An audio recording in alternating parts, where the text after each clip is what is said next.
going on, family? Just wanted to chime in on, we got Gervonta Davis going back into, going to jail.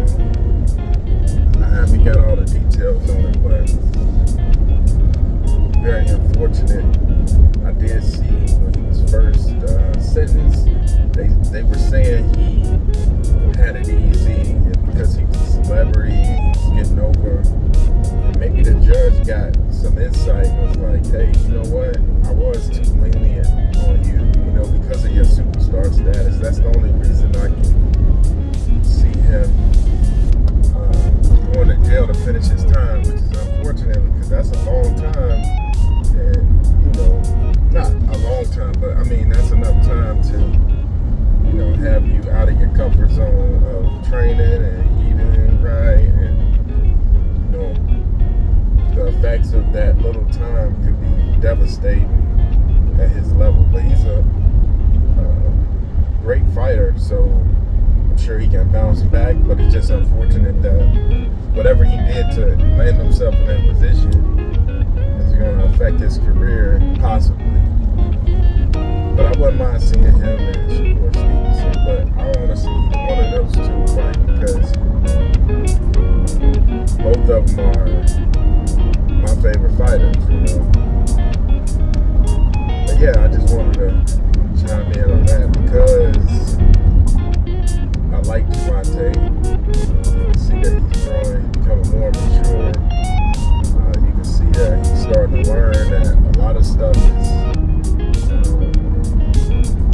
not for him, and he's starting to, as far as like alcohol, I know it's a difference. He said he stopped drinking, and there's nothing wrong with having a drink here and there, but he probably just, indulging, and he stopped doing that. That changed. I think he's gonna learn his lesson from, doing his jail time too, because a lot of people suffer from alcoholism, and it's really a disease. People don't know it until it's too late normally, but this might be, that wake-up call on top of a wake-up call, to continue that path of not, drinking and partying too hard and losing itself. But I wouldn't mind seeing Loma. I think Gervonta can knock Loma out. It's not going to be easy, but I think it'll be a clean victory. And if it doesn't end in that way, it'll go 12, and it'll be very close. But Gervonta most likely will knock anybody you put in front of him out. And the only reason why I say that is because after watching the Garcia fight, and how sharp Garcia was and how quick he was, Gervonta he had to adjust and learn where he could get him. And he ended up finding that spot, finding that the body was, I don't know if that was the original game plan or that was just Gervonta being smart, but he utilized that body. And it looks like Gervonta takes those weaknesses. He finds that weakness, and then he gradually destroys his opponent gradually by extorting that weakness. And with Garcia, it was the body. With Loma, it's his will.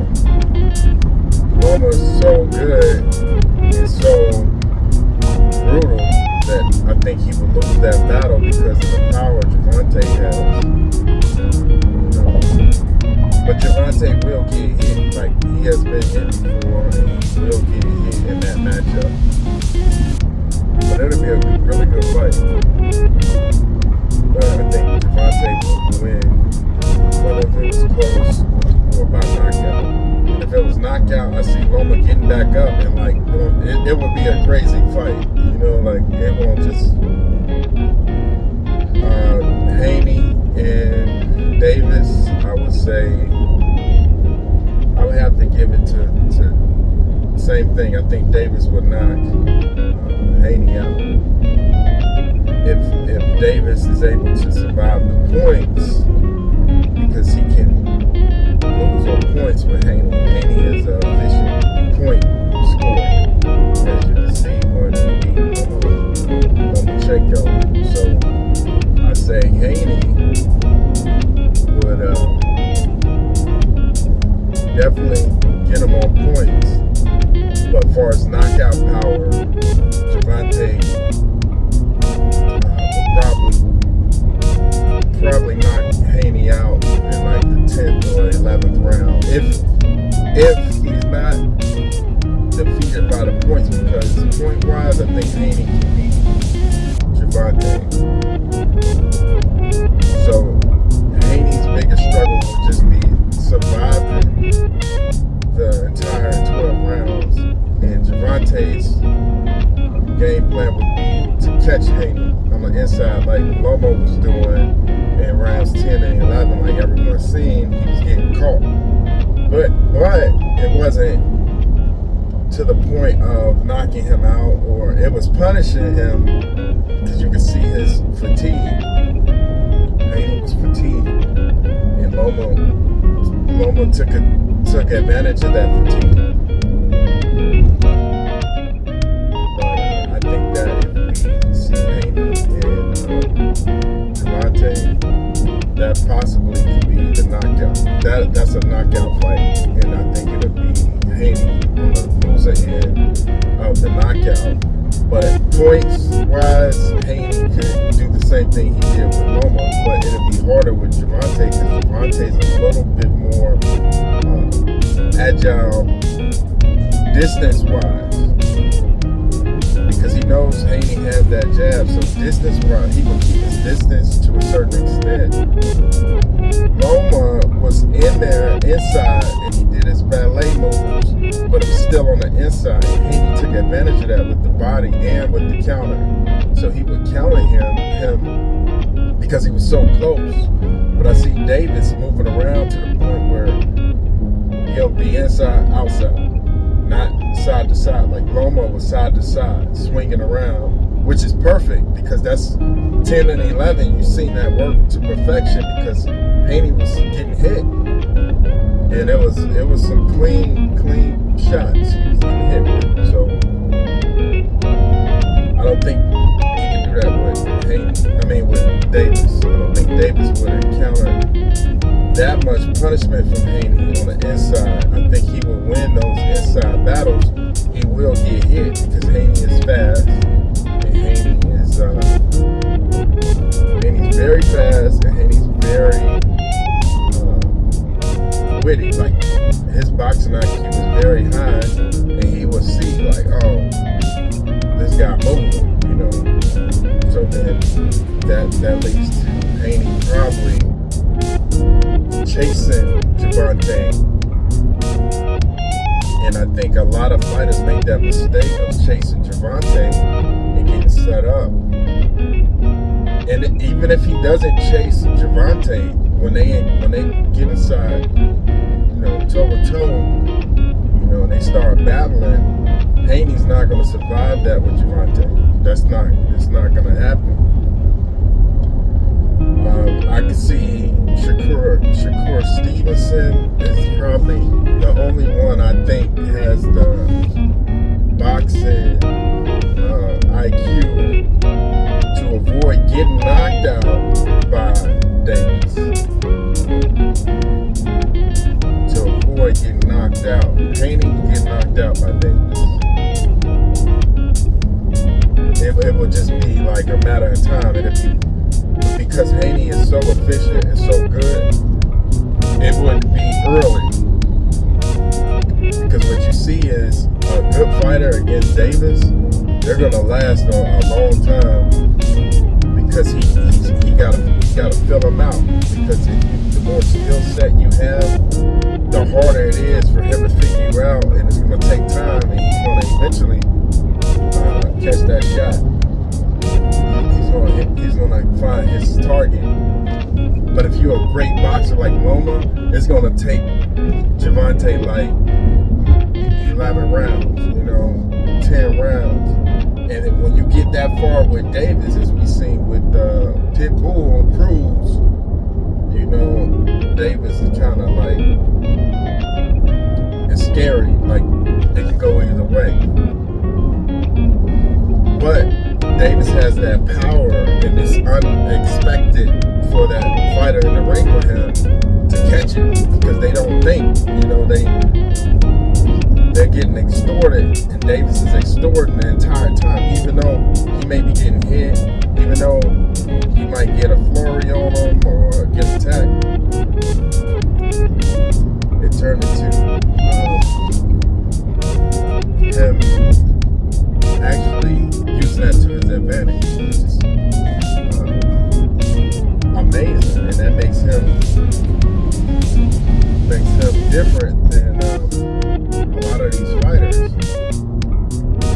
Shakur Stevenson is more of a tactician, and Davis is more of